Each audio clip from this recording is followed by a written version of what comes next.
Poulet haricot, ça te dit? Eh franchement Kiki, tu trouves pas que les nouveaux mangas d'aujourd'hui sont de pire en pire? Quoi? T'as un exemple? Bah ouais, One Piece, Naruto, l'Attaque des Titans. One Piece est un nouveau manga? Naruto est un nouveau manga? L'attaque des titans est un nouveau manga? One Piece a été créé en 1997. Il est arrivé en France en 2000. On est en 2025. T'as quel âge déjà? 22 ans? Eh bah t'es comme le poisson, t'étais pas né. Ah, c'est de là d'où vient l'odeur de cabillaud. Et tu me dis que c'est un nouveau manga? Naruto c'est pareil, 1999 et est apparu en France en 2002.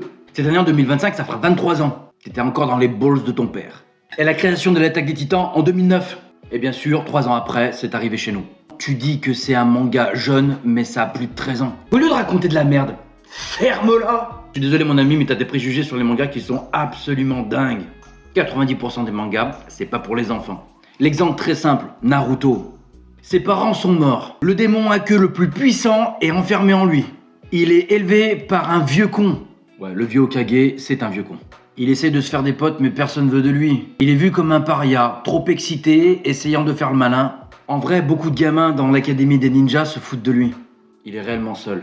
Si ça c'est pas triste, je comprends rien. Et tu crois vraiment que c'est adapté à un enfant? Alors oui, à mon époque, il y avait Dragon Ball, Senseiya. J'avoue, il y avait de la violence. Même le petit Goku extraterrestre qui arrive sur une planète où il connaît pas grand chose et finalement il rencontre des gens bizarres. Ouais, Bulma a les cheveux bleus. J'ai rien contre les gens qui ont les cheveux bleus. J'aime bien. En tout cas, juste pour t'expliquer, les œuvres manga sont absolument dingues. Elles sont pas d'aujourd'hui. Et surtout que ça fait rêver les petits autant que les grands. Ou même les vieux. Oh, sinon, tu pars en vacances cet été?